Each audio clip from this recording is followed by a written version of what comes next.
dikasih tahu diskusi air bersih tapi seru.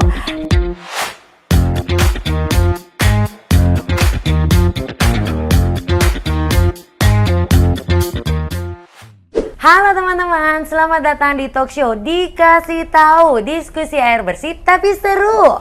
Di talk show ini kita akan membahas mengenai pentingnya air bersih untuk kehidupan sehari-hari karena faktanya air bersih itu belum tentu bersih loh. Dan aku Sinta Samsul Arif, saya akan menemani teman-teman selama diskusi ini. Tonton terus talk show kita sampai akhir karena akan ada surprise yang akan diberikan pada penonton tentunya di akhir acara. Dan seperti kita ketahui bahwa memang air ini menjadi sebuah komponen penting dalam kehidupan kita, di mana setiap hari kita mengkonsumsi, menggunakan air ini sebagai bagian daripada kebutuhan dasar kehidupan kita. Tapi yang menyedihkan ternyata indeks bersihnya air di Indonesia itu cuma 50-something%. Kemudian di kota-kota besar khususnya Jakarta, Yogyakarta, di Jakarta itu sekitar 40%, tapi di Yogyakarta itu lebih rendah lagi 3,38%-an. Nah, ini menjadi perhatian pada forum World Water Forum ke-10 di Bali karena ini menjadi tantangan terbesar bagi seluruh dunia bahwa kebutuhan air bersih ini menjadi perhatian khusus untuk kita bisa sangat fokus gitu untuk bisa memprovide air bersih untuk diri kita tentunya. Dan bayangkan dengan kualitas air yang indeks kebersihannya cukup rendah dan mungkin kalau di kota-kota besar malah rendah banget gitu. Dan itu kita manfaatkan untuk kebutuhan sehari-hari, baik makan, minum, mandi, bahkan juga kebutuhan sehari-hari itu dipergunakan dengan air yang kualitasnya kurang baik. Bagaimana dengan perempuan? Perempuan ini sangat concern dengan mungkin kesehatan kulit, kecantikan, dan itu juga dibutuhkan dari beberapa items yang base-nya adalah air. Nah, untuk itu saya akan berbincang-bincang dengan narasumber yang luar biasa. Ini adalah seorang dokter spesialis kulit dan kelamin yang akan membahas pentingnya air bersih untuk menjaga kesehatan kulit. Ini langsung ada di samping saya, si cantik Dokter Dia Febrina. Halo Dok, apa kabar? Halo, baik, alhamdulillah sehat. Oke, tadi saya sudah sama-sama melihat ya bahwa meng-highlight bahwa kebutuhan air di tubuh kita itu sebuah komponen yang sangat penting ya. Apalagi mungkin benar nggak sih Dok kalau di badan kita ini ada 80%-an air yang beredar di seluruh siklus tubuh kita? Iya, memang tubuh kita ini sebagian besar isinya air. Kemudian selain itu, kalau wanita kan tadi ya, concernnya kan pengennya cantik. Nah, tentunya kan kulit ini adalah organ yang terbesar di tubuh kita ya. Jadi dia termasuk organ terluar. Tentunya apa yang mengenai kulit itu tentunya akan berdampak pada kesehatan kulit. Nah, gimana dengan air? Otomatis kan sebagai perempuan nih, saya tuh paling suka mandi, saya paling suka cuci tangan gitu, cuci muka.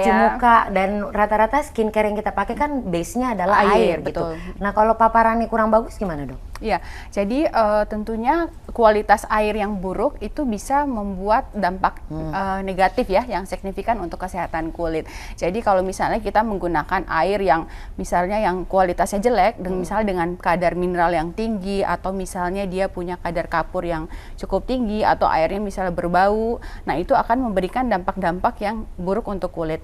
Ada beberapa reaksi pada kulit yang bisa timbul akibat penggunaan air yang buruk. Ya, misalnya yang pertama bisa menyebabkan reaksi iritasi, terutama misalnya kalau misalnya airnya mengandung bahan-bahan kimia iritan.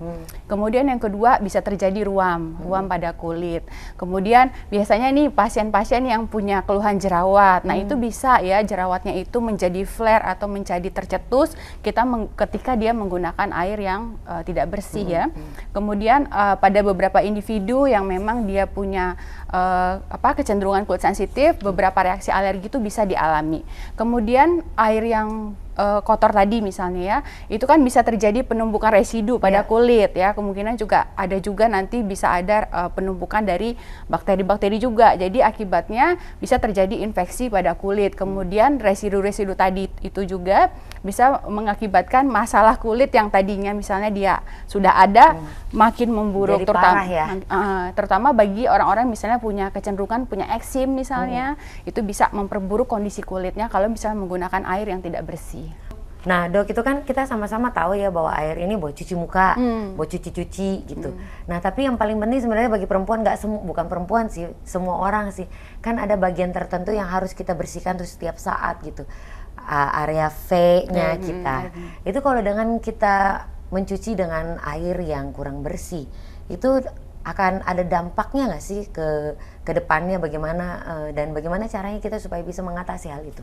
Ya, jadi tadi ya, air ini kan memang kita gunakan juga untuk membersihkan area sensitif yang lainnya. Salah satunya adalah area kelamin. Ya, area kelamin itu dia berbeda ya kulitnya sama area tubuh yang lain, dia lebih sensitif banget dibandingkan dengan yang lain. Jadi ketika dia misalnya terkena dari air yang kotor atau yang tidak bersih, itu ada beberapa permasalahan di area situ yang bisa terjadi. Yang pertama adalah bisa terjadi reaksi iritasi tetap. Jadi bisa ada kemerahan, gatal ya pada area bibir kelamin, karena kan kita ngebersihinnya di bibir kelamin ya. Kemudian yang kedua, bisa terjadi iritasi saluran kemih, kan karena saluran bibir kelamin kita itu terbuka, ya? Kan ada kalau bagi perempuan kan saluran kencingnya deket tuh lubangnya dari lubang bibir kelamin. Nah, itu ketika dia terkena air, membersihkan dengan air yang tidak bersih, itu dia dapat mengalami iritasi. Akibatnya nanti kalau kencing sakit, kadang suka anyang-anyangan, itu juga bisa. Oh, itu salah satu dampak juga ya? Iya, salah satu dampak juga. Apalagi kalau misalnya airnya itu terkontaminasi misalnya dengan bakteri E. coli. Nah, E. coli itu juga kan salah satu bakteri yang bisa menyebabkan infeksi saluran kemih pada wanita. Gitu. Kemudian yang ketiga, bisa terjadi infeksi bakteri atau misalnya infeksi jamur ya. Kalau pada wanita paling sering itu biasanya infeksi jamur, terutama jamur candida. Nah, jamur candida ini biasanya gejalanya berupa keputihan kayak susu pecah. Ya, jadi warnanya itu putih tapi kayak putih susu gitu. Nah, itu bisa timbul. Nah, jadinya nanti keputihan, gatal seperti itu tuh bisa muncul. Nah, tentunya kalau pengobatannya mau nggak mau harus ke dokter spesialis kulit dan kelamin ya. Jadi supaya nanti bisa tertangani dengan baik. Tapi jika misalnya faktor pemicunya tidak dihilangkan, ya dia akan berulang, infeksinya akan berulang terus. Jadi salah satu tips pencegahannya harus diketahui. Jadi tetap harus menggunakan air yang bersih untuk membersihkan area tersebut. Jadi memang itu adalah ya selain organ penting ya, namanya juga organ penting ya. Jadi mau nggak mau ya kita harus jaga, ya, harus intim, bukan cuma intimate doang, itu organ paling penting juga kan gitu. Karena kan nggak nyaman juga kalau seandainya kita beraktivitas ternyata itu ada yang sedikit terganggu, itu udah pasti nggak nyaman dibawa kemana-mana tuh perjalanan kita seharian kan Dok ya.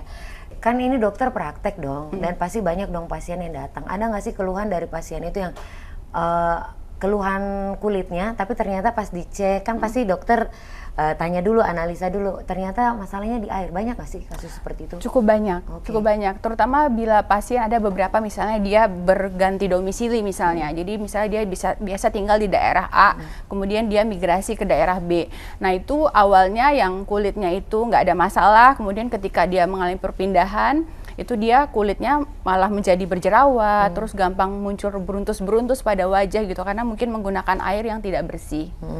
Jadi emang sangat berpengaruh ya. Nah, tadi dokter sempat mention soal jerawat gitu. Buat orang-orang, buat perempuan terutama itu paling kayak the biggest fear gitu kan buat perempuan berjerawat. Itu emang related banget sama air kah atau memang itu menjadi salah satu faktor aja atau memang faktor terbesarnya gara-gara air? Ya, jadi kalau untuk jerawat, memang jerawat itu faktor pemicunya cukup banyak ya, mulai dari faktor internal di dalam tubuh ya seperti stres, hormonal. Tapi juga ada beberapa faktor yang berasal dari luar, dari lingkungan eksternal. Misalnya salah satunya misalnya dari air ya, atau misalnya dari pajanan matahari, itu juga bisa memicu akne. Ya, jadi untuk akne sendiri, tadi kadang juga ada beberapa yang pasien itu mengeluhkan, "Dok, kok saya setelah pakai skincare ini kok malah jerawatnya jadi tambah banyak," gitu. Mungkin itu juga bisa karena kan base dari skincare itu juga base-nya air gitu. Jadi kalau misalnya menggunakan skincare yang mungkin yang tidak terstandar misalnya, itu bisa mungkin menyebabkan kelainan yang negatif pada kulitnya yang berjerawat. Nah, itu kan kalau muka, kulit kan tadi bilang organ terluas gitu kan, dan emang melapisi badan kita gitu. Nah, resiko-resiko paling berbahaya jika memang terpapar dari air-air yang kurang bersih itu apa sih? Selain yang paling berbahaya gitu, yang perlu kita, ini kita harus hati-hati banget ternyata untuk memilih air. Ya, jadi yang paling bisa dampak yang mungkin yang bisa menyebabkan kualitas pasien itu hidupnya ya berkurang tuh biasanya adalah reaksi eksim biasanya atau kemerahan ya. Tentunya reaksi eksim ini dia bisa ditandai dengan gejala berupa kulitnya kering, kemudian ada ruam-ruam merah, kemudian sangat gatal. Ya, tentunya ini kan bisa mengganggu kualitas hidup pasien. Ya, jadi untuk air ini memang sebaiknya menggunakan air yang bersih ya supaya tidak menyebabkan kelainan eksim atau kelainan kulit yang bersifat kronis ya. Bahkan jika kita menggunakan air yang tidak bersih itu kan bisa terjadi infeksi ya pada kulit kita. Jadi infeksi ini juga bisa kalau tidak tertangani dengan baik tentunya bisa mengalami kronisitas. Nah, ini tentunya kan bisa berdampak ya pada kualitas hidup, kemudian ya pasien pasti akan bolak-balik ke rumah sakit seperti itu. Artinya memang ini adalah hal yang ya fundamental sih ya. Betul. Memang harus kita perhatikan sekali, apalagi nih air. Anak-anak tuh suka main air kalau di rumah. Anak saya waktu kecil kalau direndam tuh suka banget gitu. Terus dampak jika terpapar air yang kotor buat anak-anak ini buat jangka panjangnya seperti apa, Dok? Itu kan kayak eksim bisa diobatin pakai salep atau apa, cuma jangka panjangnya seperti apa, Dok? Karena anak-anak ini sangat aktif, pasti kita sebagai orang tua juga pengennya anaknya bersih, mandi dulu apa segala macam. Nah, tapi kalau dia dipakein aktivitas dengan air yang kurang bagus atau kotor, itu dampak jangka panjangnya buat anak-anak gimana ya, Dok? Ya, jadi yang pertama ada beberapa kelainan kulit yang bisa muncul ya, terutama pada anak-anak jika menggunakan air yang tidak bersih untuk jangka panjang. Tentunya yang pertama bisa anak-anak itu mengalami reaksi iritasi kronis. Ya, karena tadi dari bahan-bahan kimia iritan yang ada di dalam air yang tidak bersih ya. Kemudian nanti gejalanya bisa berupa kulitnya kering, gatal, ada kemerahan. Kemudian yang kedua, ada reaksi eksim tadi yang bersifat kronis. Nah, jadi anak-anak itu bisa mengalami ruam-ruam merah ya. Hampir sama sebenarnya gejalanya berupa reaksi gatal. Kemudian yang juga bisa dapat berbahaya adalah infeksi kulit yang kronis. Gitu. Karena ada beberapa infeksi atau bakteri itu dia bisa air itu sebagai tempat dia untuk berdiam diri di situ. Nah, itu tentunya kan bisa membuat infeksi yang berkepanjangan seperti itu. Padahal sebenarnya mungkin nggak ngeh ya, ternyata sumbernya dari air. Ya, terutama juga pada anak-anak misalnya dia punya eksim atopi. Eksim atopi ini adalah kelainan kulit kronis yang biasanya bawaan dari faktor genetik. Itu anak-anak tadi ya, anak-anak kan senengnya tuh main air, berendam tuh bisa 10 menit, 15 menit. Nah, untuk anak-anak yang kulitnya sensitif, dia memang tidak boleh berendam lebih dari 10 menit ke atas. Tentunya kalau dia berendam terus ditambah dengan air yang kotor ya, itu bisa mengakibatkan nantinya ruam-ruam merahnya yang tadinya misalnya jumlahnya cuma sedikit, itu bisa menyebar hampir ke seluruh tubuh. Nah, itu termasuk kalau udah sampai menyebar ke seluruh tubuh itu termasuk kasus-kasus emergensi kulit biasanya. Jadi memang sangat perlu diketahui juga ya, karena yang saya tahu tuh air itu kan memang ada ciri-cirinya ya. Nah, yang selama ini kan kita anggap kalau air yang bening bersih itu adalah yang bersih sebenarnya, padahal ternyata mungkin mengandung bakteri atau virus gitu. Nah, tipsnya, Dok, buat kita-kita nih, terutama saya nih perempuan di rumah, bukan cuma perempuan sih, karena air fundamental ya. Kita bagaimana caranya supaya bisa mengatasi hal-hal ini kalau di rumah kita ternyata airnya masih kurang bersih atau kurang bagus kualitasnya. Iya, jadi tentunya kita harus memilih, terutama tadi ya untuk misalnya cuci muka, atau kalau muslim misalnya ya, dia harus berwudu ya, wudunya juga kan 5 kali sehari. Ya, memang ada satu jurnal juga yang pernah saya baca bahwa kalau misalnya kita kontak dengan air yang kotor ya, lebih sering misalnya dengan frekuensi yang lebih sering, itu memang resiko kulitnya kering, iritasi itu akan lebih besar, dan resiko terkena eksim juga bisa lebih besar. Ya, jadi tentunya kita harus menggunakan di rumah itu tentunya sebaiknya menggunakan treatment water yang yang bisa untuk membersihkan atau mempurifikasi ya air yang kita gunakan. Gitu. Jadi nggak cukup misalnya kalau kita pakai air yang misalnya PDAM ya contohnya gitu. Tentunya kita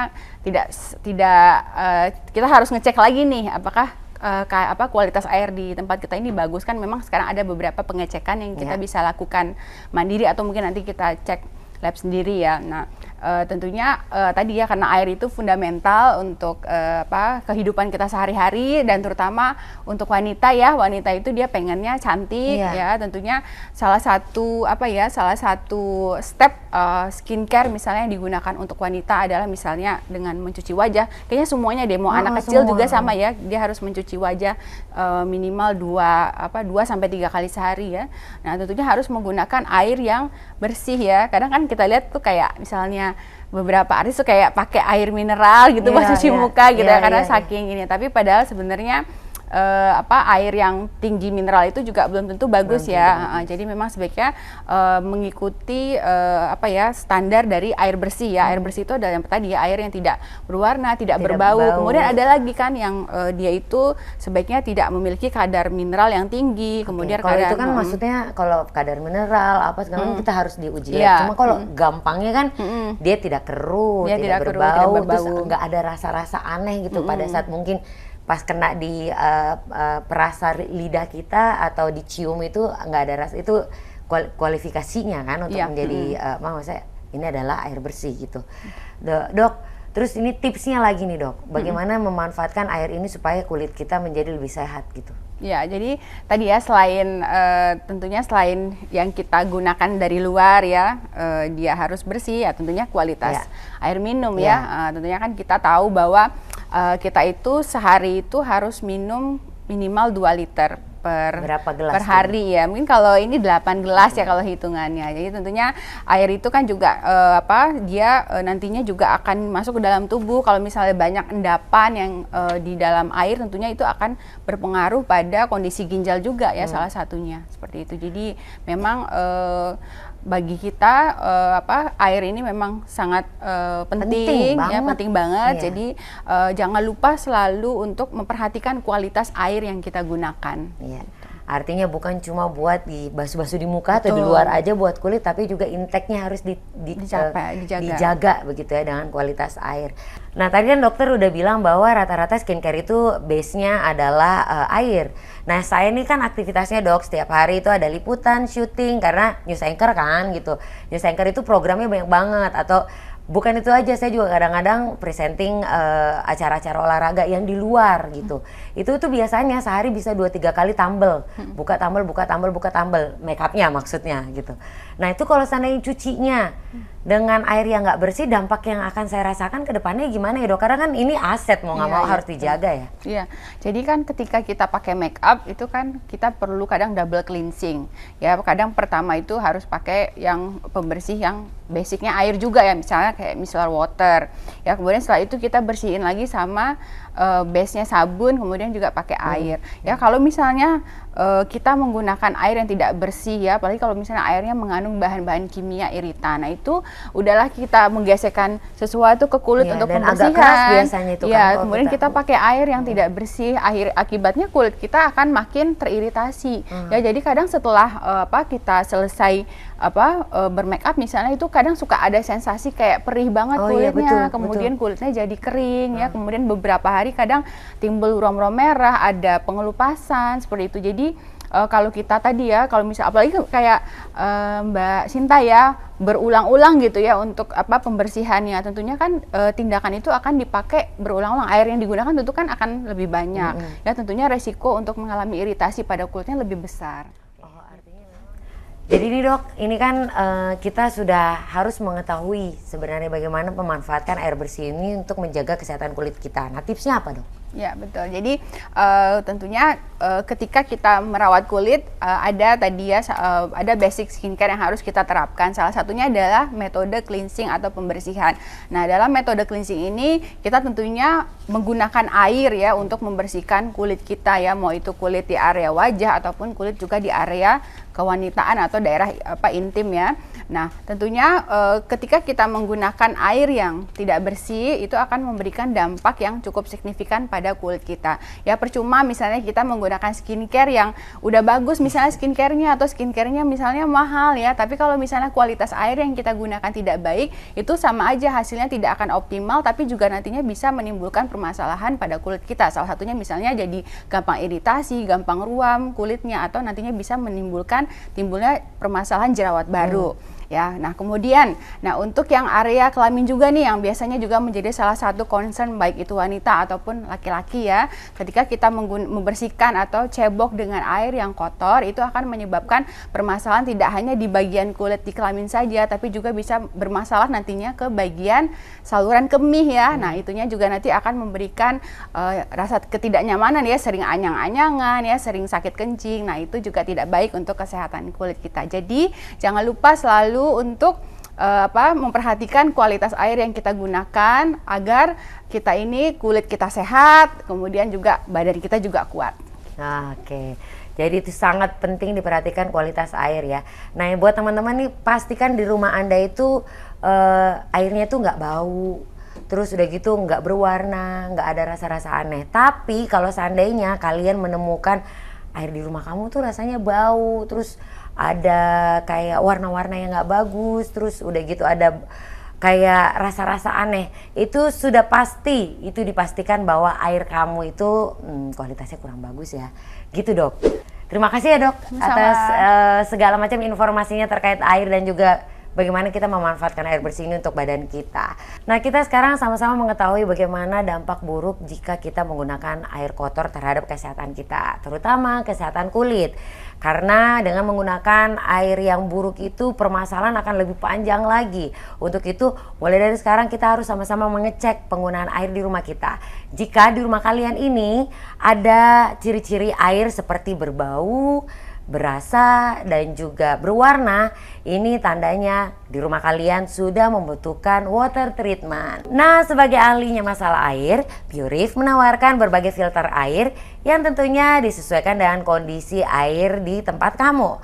Air yang berkeruh, berbau, berwarna, semuanya tentunya bisa diatasi dengan mudah.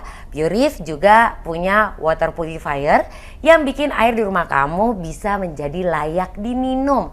Dengan teknologi reverse osmosis serta 7 langkah filtrasi dari Purif, semua masalah air kamu bisa diselesaikan bersama Purif. Nah, di awal talk show tadi aku sudah mention aku akan memberikan surprise untuk kalian semua. Apakah itu? Nah, Purif lagi cari rumah yang airnya paling kotor. Mau punya air bersih di rumah? Caranya gampang banget. Buat kamu cukup ceritain pengalaman terburuk kamu ketika pakai air kotor di rumah kamu di kolom komentar. Nah, untuk informasi lebih lanjutnya kamu bisa cek Instagram kita di Purif Official, ada di bawah sini ya, atau di website kami di purif.co.id. Ya, sampai jumpa di episode berikutnya. Saya Sinta Samsul Arif, pamit undur diri. Terima kasih sudah nonton talk show Dikasih Tahu Purif, biar tahu. Jangan lupa subscribe dan aktifkan lonceng supaya nggak ketinggalan dikasih tahu diskusi air bersih tapi seru lainnya. Dah.